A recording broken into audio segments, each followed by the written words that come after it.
Nora is a wild card. She's got this great infectious energy. I'm a very intense person, passionate person, and very energetic. Like, it's hard for me to sit down right now. I'm always going.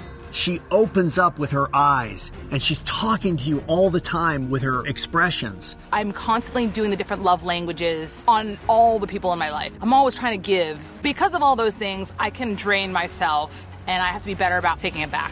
She's either going to be welcomed into her group and fit perfectly, or she could be the one on the outside. And what I hope for Nora is that she can take her enthusiasm and use it to benefit her, but also be smart enough to realize, I don't know any of these people. They may not be able to handle me quite yet.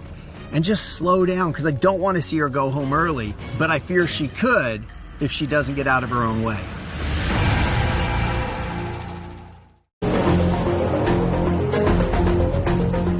I will definitely not announce that I'm an Olympian. No, I wouldn't walk into like a movie theater and think, Olympic swimmer Elizabeth Beisel here.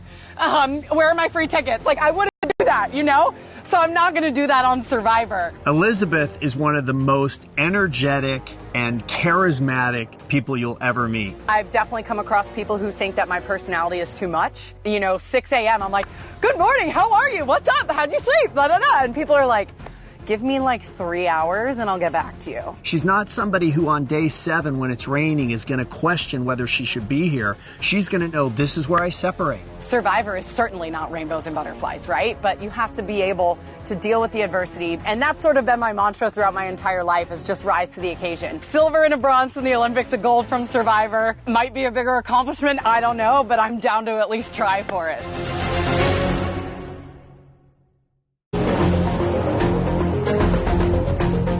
I come from an Israeli family, first generation. We were the only Israeli family in Brockton, Mass. So it was hard being different. But there's a lot of champions that come from Brockton also. You got Rocky Marciano, Marvin Hagler, and me, Ronnie Barda. Ronnie was somebody we liked the minute he walked in. On one part of him is this diabolical, strategy-driven poker player who is always running the odds. It's all about exploit, maneuver, and strike. I pride myself in making some of the best reads in the world. I've made a living doing it for 16 years. It's the hardest way to make an easy living. And Survivor is the hardest way to make $1 million.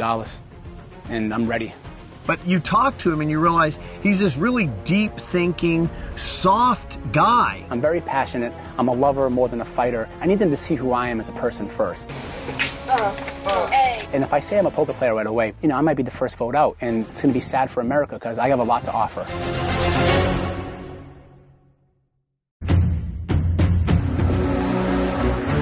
Growing up gay and Asian American for a long time, I just struggled with perceptions of me. And after that, I was like free and just like, yeah, this is who I am. Take it or leave it. What's really interesting is that Vince knows about himself. I've been in a lot of situations that most people here will never be in. But what it gives me is this advantage, because you're not going to throw me off my game. Survivor was the first place that really allowed me to see beyond the walls of my small community, you know, pursuing dreams that are more than what your community says you can aspire to.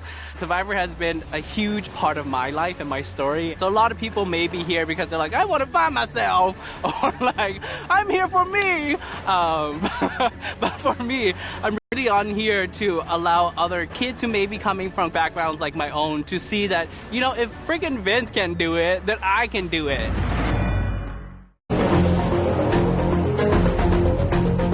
Tom holds the distinction of being the first Canadian ever on Survivor, which is a big deal for us. He's a 60-year-old guy, still in incredible shape with a big personality. I'm just Mr. Wonderful, really. I've been very fortunate in my life. Every dream I've ever had, I've always pursued and accomplished a dream. I dreamed of being a National Hockey League player when I was a kid growing up in Canada, and I accomplished that. I think being a pro hockey player has really prepared me for this game, because I had to look and say, okay, I'm not a talented enough player to try to be the guy that comes in and score all the goals. I have to be a guy that hits people and fights and everything. So I had to get myself ready to do that, to train my body to be ready to do that. If you're going to do something, you go all out. So if you're going to come on Survivor, go all out on Survivor. Play the game all out. Don't hold back. I think it's going to be fascinating to watch a guy whose career was built on intimidation come in and play with people that could be his grandkids and see what he can do.